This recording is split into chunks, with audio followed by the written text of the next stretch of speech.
UP STF ने मंगेश यादव नाम के एक नौजवान का एनकाउंटर किया है, जिसके बाद से बहुत सारी बातें ऐसी पैदा हुई हैं जिसको लेकर के लोग सवाल खड़े कर रहे हैं।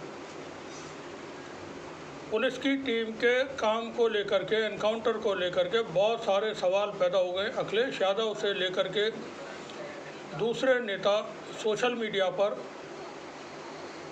को लेकर के सवाल खड़े कर रहे हैं। फेक एनकाउंटर बता रहे हैं कि फर्जी एनकाउंटर है।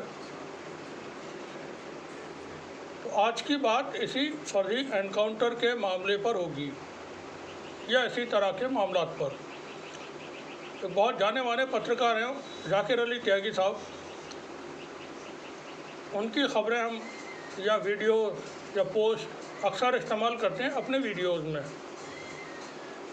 और भी बहुत सारे लोग हैं, सचिन गुप्ता वगैरह, उनका भी हवाला देकर के हम बताते हैं। तो बात हम करेंगे जाकिर अली त्यागी साहब के लेख पर, जो उन्होंने लिखा है, एनकाउंटर की डिटेल उन्होंने दी है। उससे पहले मैं एक वाक़या आपको बताऊं। ये साल सन 2012 का मामला है, शायद साल मुझे ठीक से याद नहीं। उत्तराखंड की पुलिस ने एक नौजवान का एनकाउंटर किया था।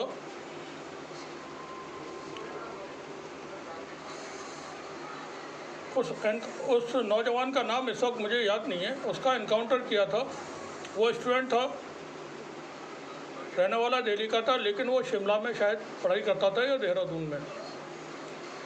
राष्ट्रपति प्रतिभा पाटिल का उधर दौरा होने वाला था राजधानी का। उस दौरान पुलिस ने वहाँ बहुत चौकसी बरती हुई थी। रणवीर नाम था उस नौजवान का जिसका एनकाउंटर किया गया था। उत्तराखंड की पुलिस ने रणवीर को, जो कि एक स्टूडेंट था, जंगल में ले जाकर के एनकाउंटर कर दिया। और बाद में कहा गया कि ये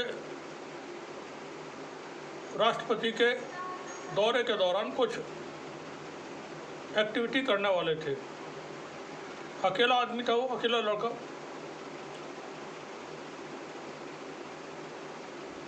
बाद में उसके परिवार के लोगों ने दिल्ली से जाकर के लंबी लड़ाई लड़ी और केस को उन्होंने ट्रांसफ़र कराया देहरादून से दिल्ली।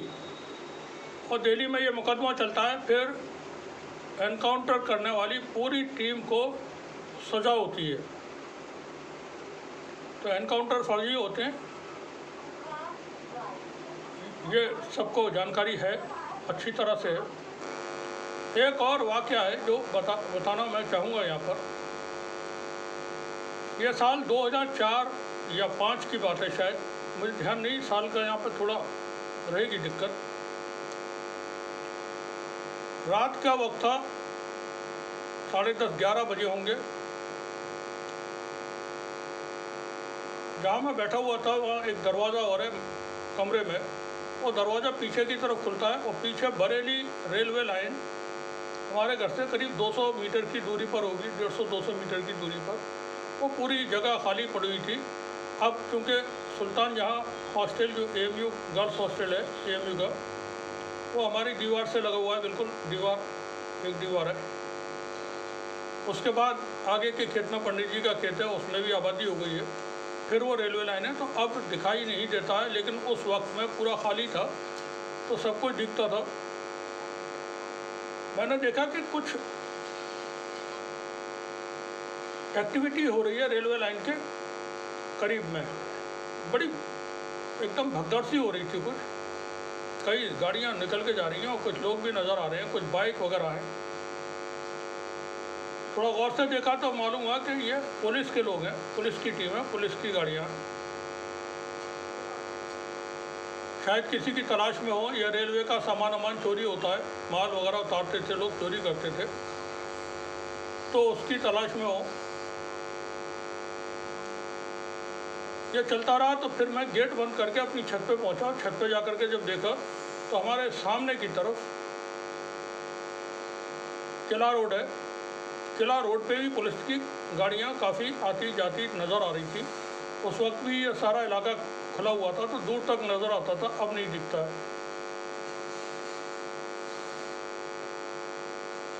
बड़े ऑफिसर्स की गाड़ियाँ थी उसमें, सायरन बज रहे थे और बत्तियाँ उनकी जल रही थी।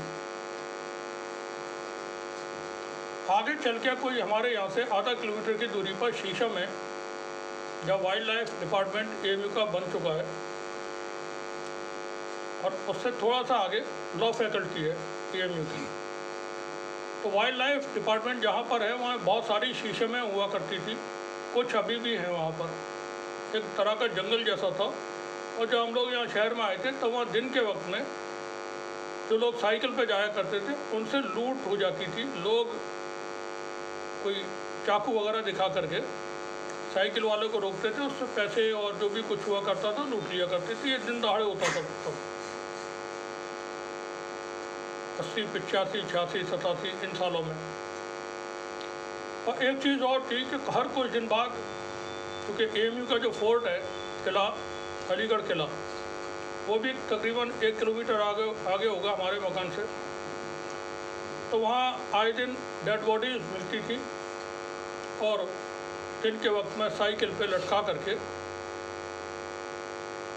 जो चौकीदार वगैरह होते हैं वो लेके जाते थे पोस्टमार्टम हाउस। तो मैं ये बता रहा था कि रात के वक्त में बड़ी चहल पहल हो रही थी और गाड़ियाँ पुलिस की शीशमों की तरफ दौड़ रही थी। कुछ देर के बाद आवाज़ें आती हैं गोली चलने की, शोर सुनाई देता है और फिर सब कुछ थम जाता है, खामोशी हो जाती है। और फिर वो आधा घंटे के बाद वो गाड़ियाँ फिर से वापस जाती हुई नज़र आती हैं। कुछ हुआ, ये तो अंदाज़ा हो गया कुछ हुआ है। क्या हुआ है रात का वक्त था, कोई पता नहीं चला।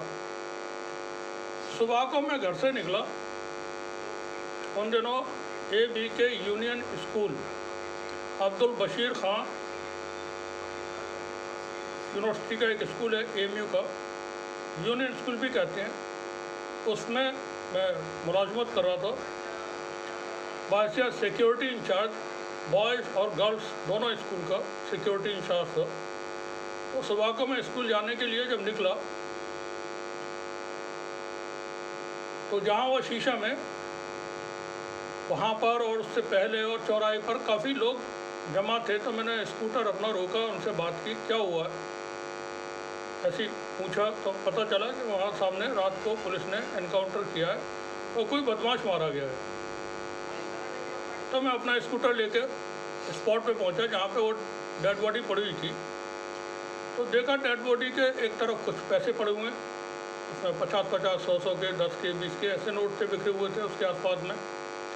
एक तरफ एक तमंचा पड़ा हुआ है और वो पीतल का तमंचा है, जो उसका नीचे का हिस्सा होता है, बैरल से नीचे का जो बट कहलाता है, वो पीतल का था।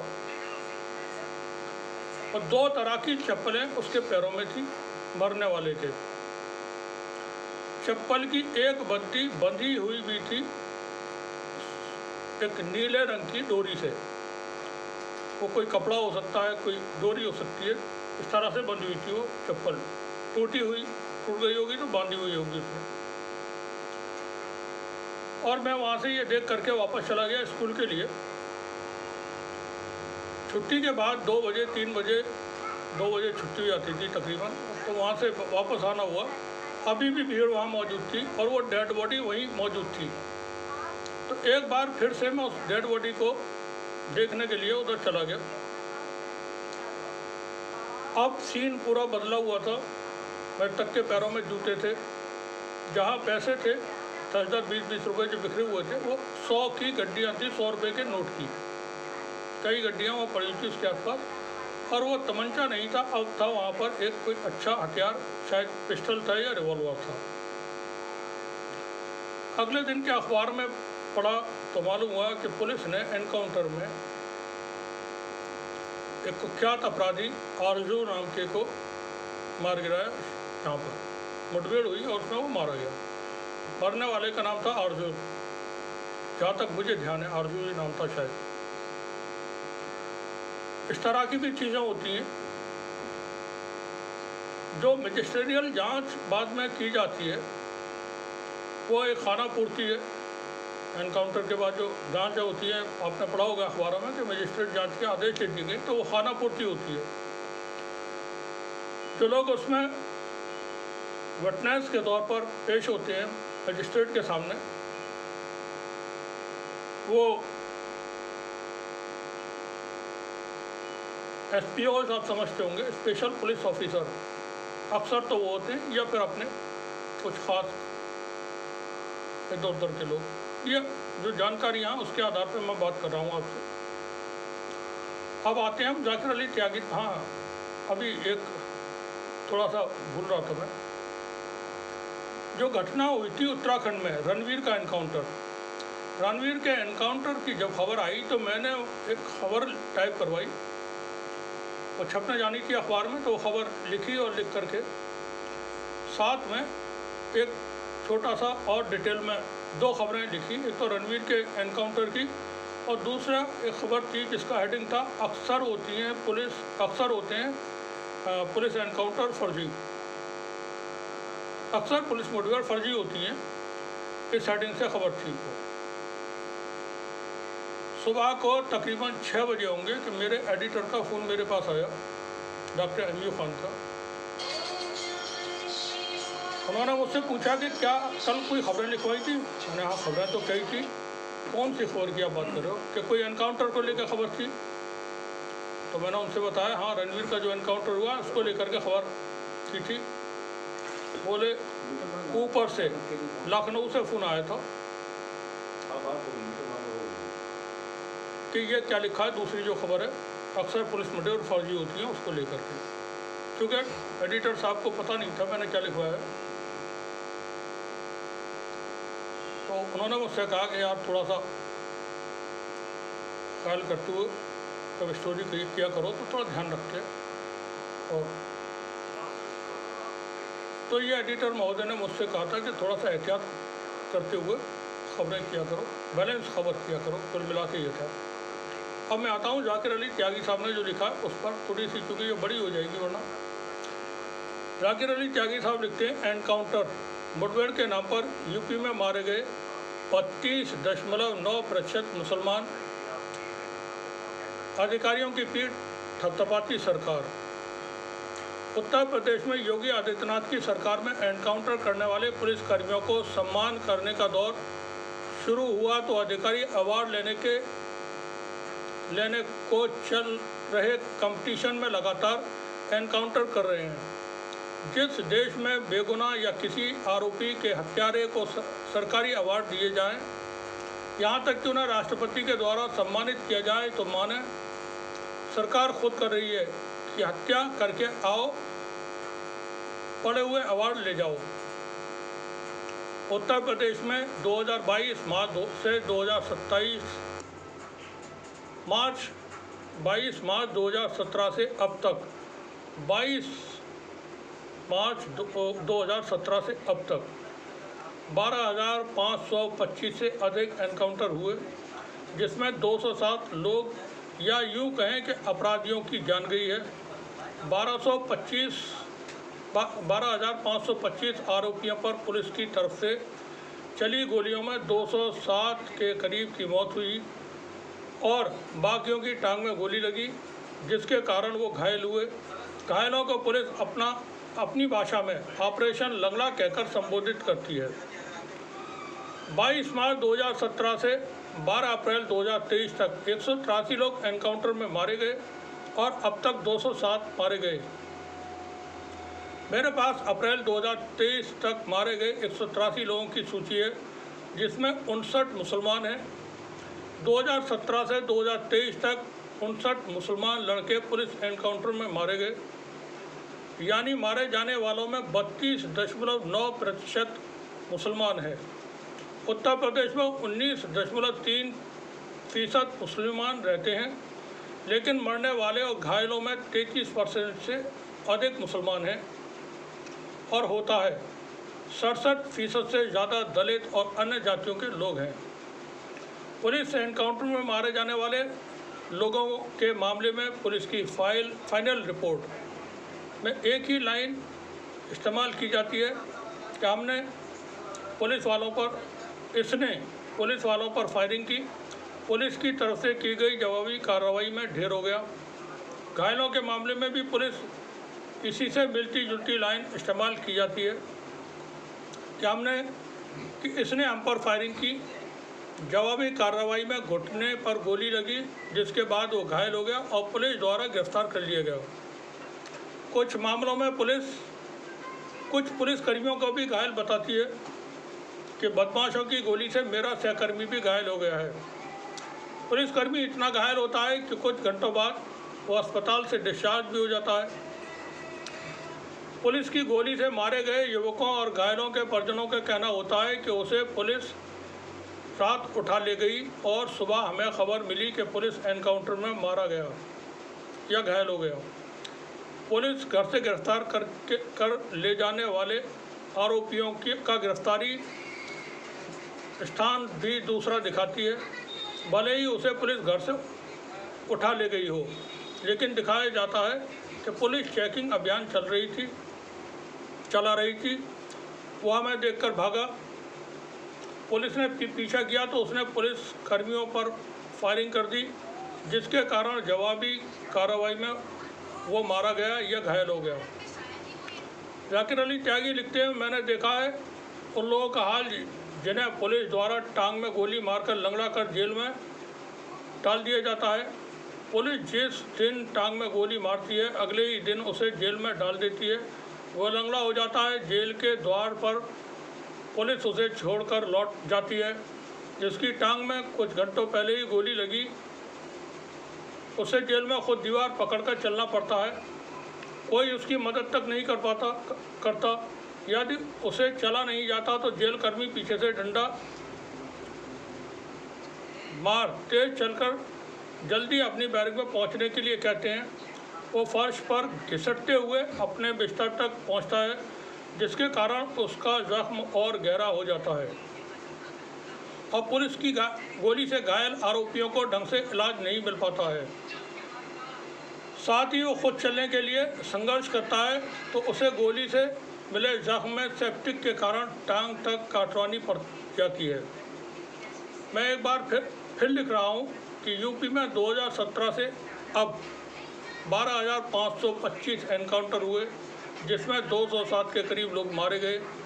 अप्रैल 2023 तक 183 लोग मारे गए थे, जिसमें 59 यानी 32.9% मुसलमान हैं। बाकी दलित, यादव व अन्य जाति के आरोपी हैं। एनकाउंटर करने वाले अधिकारियों को या तो प्रमोशन मिल जाता है या सरकार द्वारा पीठ थपथपा अवार्ड दिया जाता है। पद और अवार्ड के लालच में अधिकारियों के बीच कंपटीशन चल रहा है, जिसके कारण वो किसी को भी घर से उठा जंगल में मुठभेड़ दिखा रहे हैं, जिसमें आरोपियों घायल हो जाते हैं और कुछ की मौत हो जाती है, या यूँ कहें कि कुछ का एनकाउंटर ही उन्हें मारने के लिए किया जाता है। मैंने 1 दर्जन के करीब एनकाउंटर की कहानी पढ़ी है, जिसमें एनकाउंटर में मारे जाने वालों के नाम के साथ आज रात लिखकर पोस्ट करना चाहता हूँ। यदि आप कुछ एनकाउंटर की हकीकत नाम के साथ पढ़ना चाहते हैं तो कमेंट में बता दीजिए, मैं उस पर भी अपना काम शुरू कर दूंगा। यह जाकिर अली त्यागी साहब ने एक लंबी पोस्ट यहाँ पर फेसबुक एक्स पर लिखी हुई है। जो फैक्ट्स हैं वो तो फैक्ट हैं, उसको कोई झुटला भी नहीं सकता है। हकीकत ये है कि इसी तरीके से एनकाउंटर होते हैं।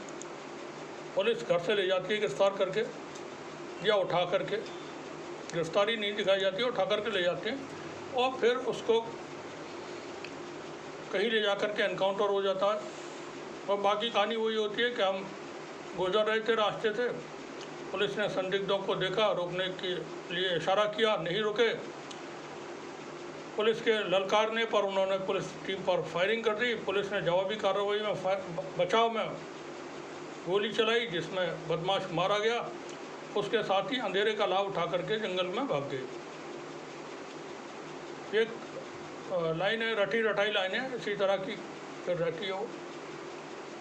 पर इतना ख्याल रखें, एनकाउंटर असली नहीं होते हैं। सरकारों की पॉलिसी होती है, वो लोगों को एलिमिनेट कराती है, और फिर जब उनको, बाकी आप समझदार हैं, इस तरह का फ्री हैंड मिलता है तो वो दुश्मनियाँ भी निपटा देते हैं लोगों की। किसी का कोई दुश्मन है तो उसे किसी खुद कुछ करने की ज़रूरत नहीं, बात कर ले और फिर वो काम इस तरीके से हो जाते हैं। शुक्रिया सभी का।